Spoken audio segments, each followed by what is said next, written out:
दोस्तों बजट 2023 के बाद है ना कुछ कॉमन सेंस की यहाँ पर ज़रूरत है। अगर आपने बजट को अच्छे से डिकोड किया है और आपने सारे डिटेल्स पढ़े हैं, क्योंकि कहते हैं ना devil is in the detail, तो आपको एक विजन सेट करने में यहाँ पर कोई दिक्कत नहीं आएगी, जिसके माध्यम से आप अच्छे सेक्टर्स के स्टॉक्स भी चुन सकते हो।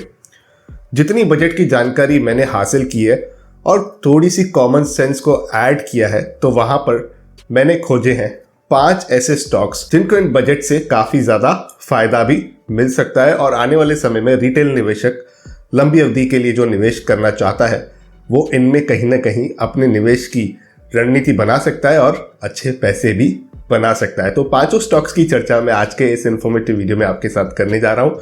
आप बने रहिए मेरे साथ, शुरू करते हैं। आइए मिलकर सीखते हैं।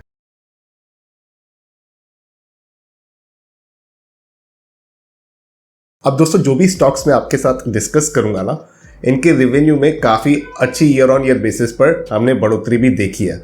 अब सारी चीज़ें आपके साथ एक्सचेंज होंगी। यहाँ पर आप देख पा रहे हो जो पहला स्टॉक मैंने चुना है, इसका नाम है इंडियन होटल्स। बजट वाले दिन ही इस कंपनी के स्टॉक में हमने 9% के आसपास की रैली देखी। अब इस स्टॉक के अगर कुछ की स्टेटिस्टिक्स की बात करें तो यहाँ पर जो पी है वो 63.9 का है, तो थोड़ा सा ज़्यादा ज़रूर है मैं कहूँगा, लेकिन उसी के हिसाब से करंट प्राइस की बात करें तो ये 52 वीक हाई के तरफ जा रहा है स्टॉक। आप इसका 52 वीक हाई देखोगे तो 349 का है, तो उसकी तरफ जब कोई स्टॉक चलना शुरू होता है ना, तो कहीं ना कहीं उसे वो बड़ी आसानी से ब्रेक भी कर सकता है। ऐसा हिस्टोरिकली देखा गया है।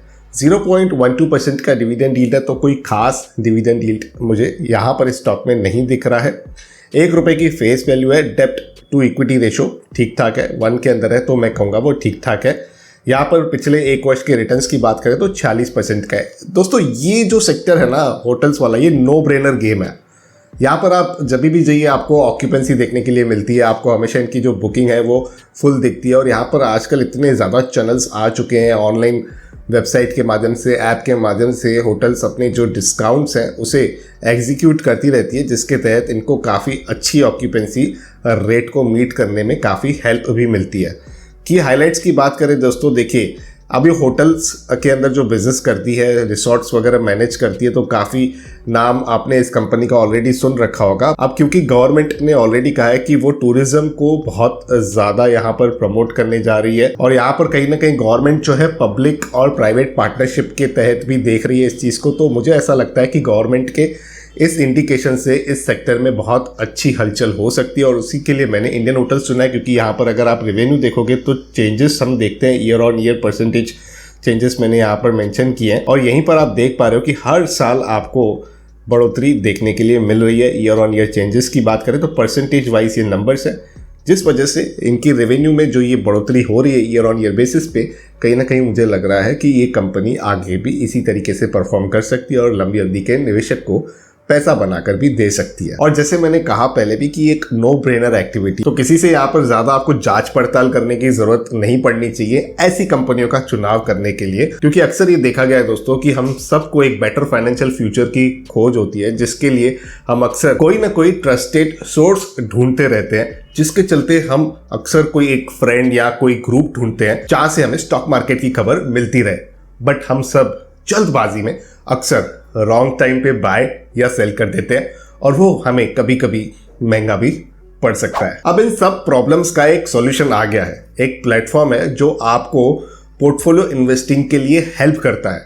इस ऐप का नाम है तेजी मंदी। तेजी मंदी एक सेबी रजिस्टर्ड इन्वेस्टमेंट एडवाइजरी है। ये एक एक्टिवली मैनेज्ड पोर्टफोलियोज देते हैं, जिनमें 15 से 20 क्वालिटी स्टॉक्स का एक रेडी टू इन्वेस्ट पोर्टफोलियो होता है। पोर्टफोलियोज आपके रिस्क के अनुसार बनाए जाते हैं, जिसमें आपको कौन सा स्टॉक, कितनी क्वांटिटी और क्यों लेना है उसका रीजन भी बताया जाता है। आपको सिर्फ अपना डीमैट अकाउंट तेजी मंदी ऐप से लिंक करना है और एक क्लिक में इन्वेस्ट कर सकते हैं। तेजी मंदी मोतीलाल ओसवाल फाइनेंशियल सर्विस की सहायक कंपनी है और इसके board of director mister Ramdev Agarwal है और मिस्टर वैभव अग्रवाल इस कंपनी के फाउंडर है। और क्योंकि ये सेबी रजिस्टर्ड है तो हम इन पे ट्रस्ट कर सकते हैं। मार्केट सेंटीमेंट को ध्यान में रखते हुए परफॉर्मेंस की बात करें तो तेजी मंदी के पोर्टफोलियोज ने कई बार निफ्टी 500 को आउट परफॉर्म किया है, जिसमें तेजी मंदी के बैलेंस्ड फ्लैगशिप पोर्टफोलियो ने अब तक 30.35% और मल्टी बैगर मल्टीप्लायर ने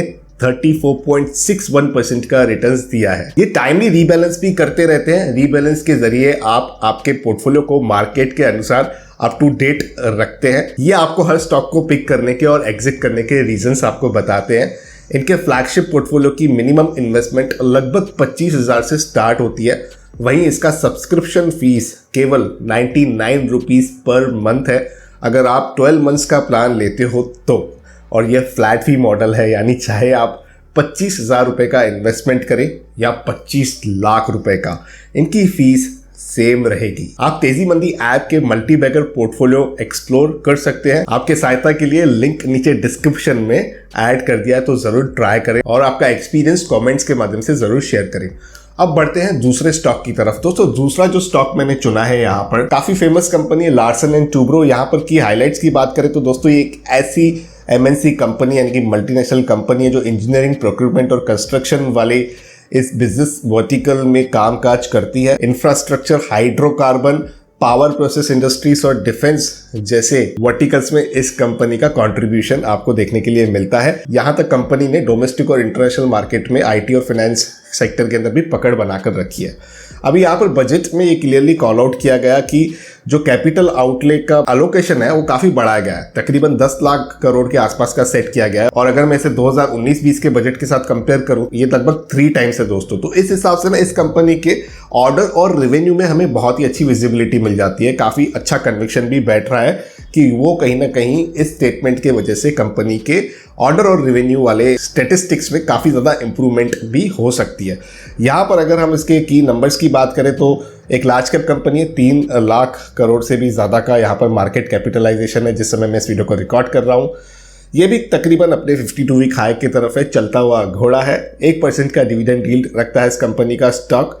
यहाँ पर अगर इसके पीई की बात करें तो आपको जरूर 30 का देखने के लिए मिलेगा, लेकिन इस तरीके की कंपनी के लिए 30 पीई मुझे लगता है कहीं ना कहीं जस्टिफाइड है।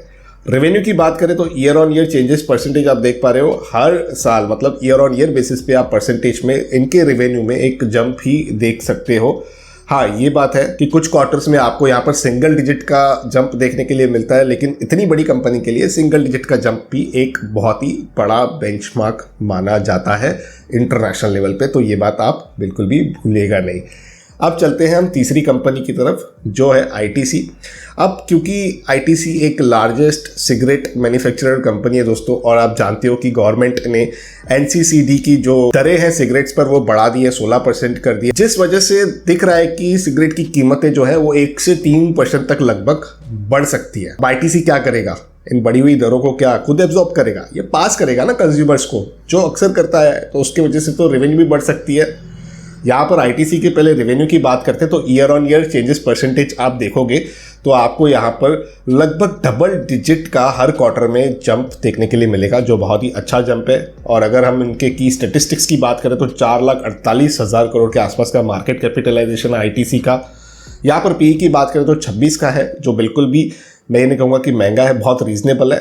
यहाँ तक इस कंपनी का जो स्टॉक है वो 3% के आसपास का डिविडेंड यील्ड भी रखता है अगर करंट मार्केट प्राइस के हिसाब से हम इसे देखें तो बहुत ही बढ़िया कंपनी मुझे लग रही है। 2023 के लिए भी पोस्ट बजट ऐसे अगर निवेशक हैं जिन्होंने आईटीसी नहीं लिया है, लेकर बेच दिया है, दोबारा अगर वो चाहते हैं तो वो वॉच लिस्ट पे लगा सकते हैं। और ये जो गवर्नमेंट के यहाँ पर नोटिफिकेशन आए हैं इनको वो कंसीडर करके अपनी रिसर्च भी कंडक्ट कर सकते हैं। चौथे स्टॉक की तरफ चलते हैं दोस्तों, अमरा राजा बैटरीज। हालांकि स्टॉक के परफॉर्मेंस इतनी अच्छी नहीं रही है, काफ़ी टाइम से इस कंपनी के स्टॉक ने बहुत ज़्यादा निराश किया अपने निवेशकों को, लेकिन दोस्तों ये एक फ्लैगशिप कंपनी है अमरा राजा ग्रुप की, जो एक टेक्नोलॉजी लीडर है और ये one of the largest manufacturers में आता है जब हम लीड एसिड बैटरीज की बात करते हैं, चाहे वो इंडस्ट्रीज के लिए यूज हो रही हो बैटरीज, ऑटोमोटिव के लिए यूज हो रही हो। यहाँ पर हमेशा आपको एमेरॉन नाम की बैटरी देखने के लिए मिलती है। अब गवर्नमेंट ने क्या किया दोस्तों, कस्टम्स टूटी लिथियम सेल्स पर काफ़ी कम किए हैं, तो ये अब हो चुके हैं 13%, जो पहले थे 21% के। और सब्सिडीज जो है वो भी ईवी बैटरीज पर एक्सटेंड कर दिए 1 और वर्ष के लिए। और इनके भी अगर की स्टेटिस्टिक्स की बात करें तो यहाँ पर 10,000 करोड़ के आसपास का मार्केट कैपिटलाइजेशन है। अगर हम इनके पीई की बात करें तो काफ़ी सस्ता आपको ये स्टॉक मिल रहा है, 15.5 का पीई है। यहाँ पर डिविडेंड यील्ड 0.76% का है। डेब्ट टू इक्विटी रेशियो भी ठीक ठाक है, तो मुझे कोई ऐसा अलार्मिंग सिचुएशन नहीं लग रही है। लेकिन जैसे मैंने कहा कि स्टॉक ने इतना अच्छा परफॉर्मेंस नहीं दिया है, तो यहाँ पर आपको रिटर्न ओवर 1 ईयर -5% के देखने के लिए मिलेंगे। रेवेन्यू की बात करें तो यहाँ पर थोड़ी सी वोलेटिलिटी है, डबल डिजिट के numbers year on year basis पर कंपनी जो है अपने रेवेन्यू में क्लॉक करने में सक्षम रही है। एक्सेप्शनल जो साल था वो मार्च 2022 वाला जो क्वार्टर है, उसमें अगर ईयर ऑन ईयर बेसिस हम देख रहे हैं तो सिंगल डिजिट का है। कहीं ना कहीं ठीक ठाक लग रही है कंपनी, इतना भी कुछ मुझे यहाँ पर अलार्मिंग सिचुएशन नहीं लग रहा है। एक लंबी अवधि के निवेशक को जरूर से वॉच लिस्ट पे लगाना चाहिए। आखिरी कंपनी है दोस्तों LIC। जी हाँ, LIC एक ऐसी कंपनी है जिसको बहुत ज़्यादा झटका लगा है, मैं मानता हूँ, क्योंकि यहाँ पर गवर्नमेंट ने अनाउंस कर दिया कि life insurance policies other than ULIPs of course, जहाँ पर प्रीमियम है वो 5 लाख से ज़्यादा है, तो वहाँ पर जो इनकम होगी वो टैक्सेबल हो जाएगी। पहले ये टैक्सेबल नहीं थी, लेकिन ये अप्लीकेबल है दोस्तों 1 अप्रैल के बाद अगर कोई पॉलिसी लेता है, यानी कि 1 अप्रैल 2023 के बाद कोई पॉलिसी लेता है ना, उसके लिए अप्लीकेबल है। एग्जिस्टिंग पॉलिसी होल्डर्स को चिंता करने की ज़रूरत नहीं है, वो सेफ़ है। उनकी इनकम जो है वो टैक्सेबल नहीं होगी, तो वो चिंता करने की मेरे हिसाब से ज़रूरत नहीं है। और एक छोटा पोर्शन है यहाँ पर, इस छोटे पोर्शन की वजह से मुझे नहीं लगता है कोई बड़ा इम्पैक्ट आ सकता है। हाँ, डेफिनेटली करेक्शन हमें देखने के लिए मिली है स्टॉक में। यहाँ पर रिटर्न्स भी कुछ अच्छे नहीं बने IPO के बाद, लेकिन उसके बावजूद भी मैं बहुत ऑप्टिमिस्टिक हूँ, क्योंकि LIC की वैल्यूएशन निकालना ना कोई खाने की बात नहीं है दोस्तों। अभी तक लोगों को यही क्लियर नहीं है कि LIC की वैल्यूएशन है कितनी। अगर आप LIC की होल्डिंग्स देखोगे वर्सेस इसकी मार्केट कैपिटलाइजेशन आप देखोगे, जो 3,80,000 करोड़ के आसपास मुझे दिख रही है इस समय जिसमें मैं इस वीडियो को रिकॉर्ड कर रहा हूँ, तो मुझे सिंक्रोनाइजेशन गैप दिख रहा है।